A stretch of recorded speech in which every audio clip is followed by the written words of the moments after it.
বৰপেটা চেঙাৰ ভৰিঠোৱা ঘাট সত্ৰত মহাপুৰুষ শ্ৰীমন্ত শংকৰদেৱৰ ৫৭৭ সংখ্যক আৱিৰ্ভাৱ মহোৎসৱ সমাপ্ত।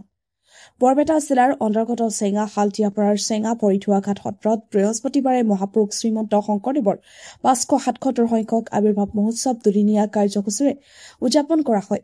প্ৰথম দিনৰ কাৰ্যসূচীৰ অন্তৰ্গত বন্তি প্ৰজ্বলন, ভাগৱত পাঠ আৰু নাগাৰা নাম দলে আয়োজন কৰা নাম প্ৰদৰ্শনে উৎসৱৰ গম্ভীৰ পৰিৱেশ সৃষ্টি কৰে। নাগাৰা নাম প্ৰদৰ্শন কৰে পাঠিকা দৰ্শনা চৌধুৰী আৰু নিজুমানীয়ে, লগতে বাইহাটা চাৰিআলিৰ পৰা অহা পলক বৈশ্যই। দ্বিতীয় দিনত আয়োজন কৰা হয় ভাগৱত শোভাযাত্ৰা, সিদ্ধ প্ৰসাদ গ্ৰহণ আৰু স্থানীয় ভকত বৃন্দৰ নাম প্ৰসংগ। লগতে নলবাৰীৰ পৰা অহা প্ৰণৱজ্যোতি মেধিয়ে নাম প্ৰদৰ্শন কৰে। দুদিনীয়া এই মহোৎসৱত ভক্তজনৰ উপস্থিতিৰে চৌপাশ আনন্দময় পৰিৱেশ সৃষ্টি হয়। বৰপেটা চেঙাৰ পৰা লাচিত বাৰ্ণৰ report, north east frontier news. স্থাপন আজিতো তেখেতৰ ৫৭৭তম জন্মোৎসৱ পালন হৈ আছে। কিন্তু ইয়াৰ মাজতে তেওঁ কেতিয়াবা আহিছিল, আহি আমাৰ এই ওচৰৰে গাঁৱৰ ওচৰৰে কাপলা নামৰ ঠাইত তেওঁ তাতে বসবাস কৰি প্ৰায় ৬ মাহ দিন আছিল। কিন্তু তাতে বহুত বেমাৰ আজাৰ হোৱাত আনকি মাধৱদেৱৰ মাকৰো তাতে কাপলাতে মৃত্যু ঘটিছিল। বহুত ভক্তৰ অসুখ হৈছিল।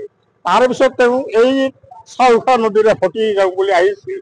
আহি দেখে যে এই ঘাটটোত কিছুমান নাও বন্ধা আছে। নাও বন্ধা দেখা পাই তেওঁৰ চিন্তা হ'ল, এতিয়া যেতিয়া নাও আছে নিশ্চয় এতিয়া ওচৰত মানুহ আছে। আগৰ সেই দিনত জাহি জংঘল বহুত আছিলতো, গতিকে তেওঁ ইয়াতে অপেক্ষা কৰিল। আৰু তেতিয়া জাল চাব হয়, ঘাঁহ কাটবা অহা মানুহক তেওঁ লাগ পায়।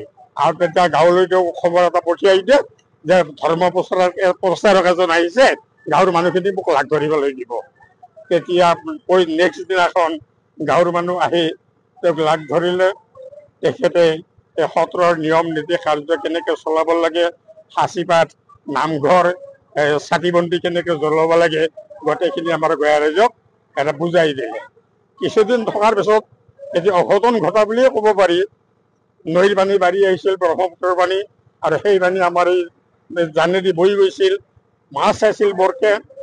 আমাৰ ভক্ত এজনে তেওঁৰ চাউল ধুব আহিছিল। চাউল ধুব আহোঁতে চাউল ধুব মানে জাগা নাই, ইমানে মাছ, য'তে শাৰী তুলি তাতে মাছ উঠে। তেওঁ তাৰে পৰা কৈছিল ভক্তজনে গুৰুক যে প্ৰভু ইমান মাছ, ইয়াত মানে চাউল ধুব নোৱাৰি, মাছ কেৰাহীত জঁপিয়াই পৰে। তেতিয়া গুৰুজনে মাত দি কৈছিল যে যাহা যাহা পানী তাহা তাহা মাছ। এই কথাখিনি আমাৰ এজন মাছমৰীয়াই এই সত্ৰত দক্ষিণ কাণে জাকৈ মাৰি আছিল। তেওঁ শুনিছিল, মাছমৰীয়া এজনে তেওঁ মাত দিছিল যে প্ৰভু যাহা যাহা পানী তাহা তাহা মাছ, নাৰিকলৰ ভিতৰতো পানী আছে, তাতো জানো মাছ আছে? তেতিয়া গুৰুজনক স্তম্ভিত হৈছিল আৰু মাছমৰীয়াজনক কৈছিল থাকিব পাৰে, যদি হিৰণ্যকশিপুৰ স্তম্ভত নৰসিংহৰ আৱিৰ্ভাৱ হ'ব পাৰে, তেনেহ'লে নাৰিকলৰ ভিতৰতো মাছ থাকিব পাৰে। তেতিয়া নেক্সট দিনা ভক্তসকল আকৌ আহিল। ইয়াৰ প্ৰমাণ কৰাৰ কাৰণে নাৰিকল অনা হ'ল, আৰু সেই নাৰিকলটো গুৰুজনে এটা সাক্ষাৎ ৰাইজৰ ওচৰত কাটি দিলে।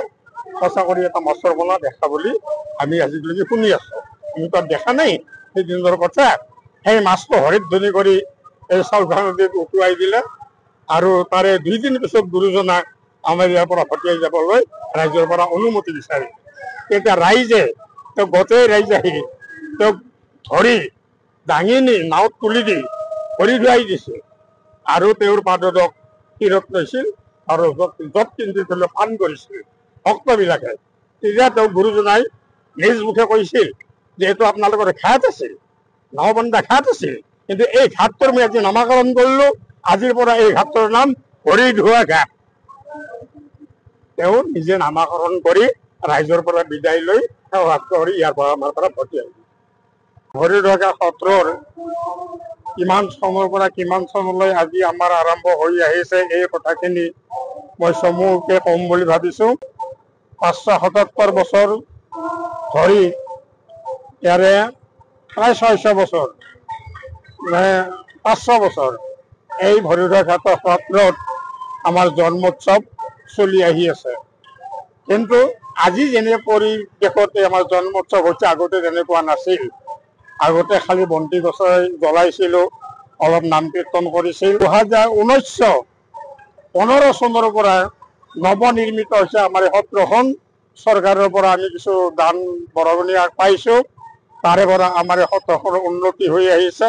ৰাতি ভক্তগীত স্থাপন বিসৰ্জন হ'ব, নাম সম্বৰণ হ'ব আৰু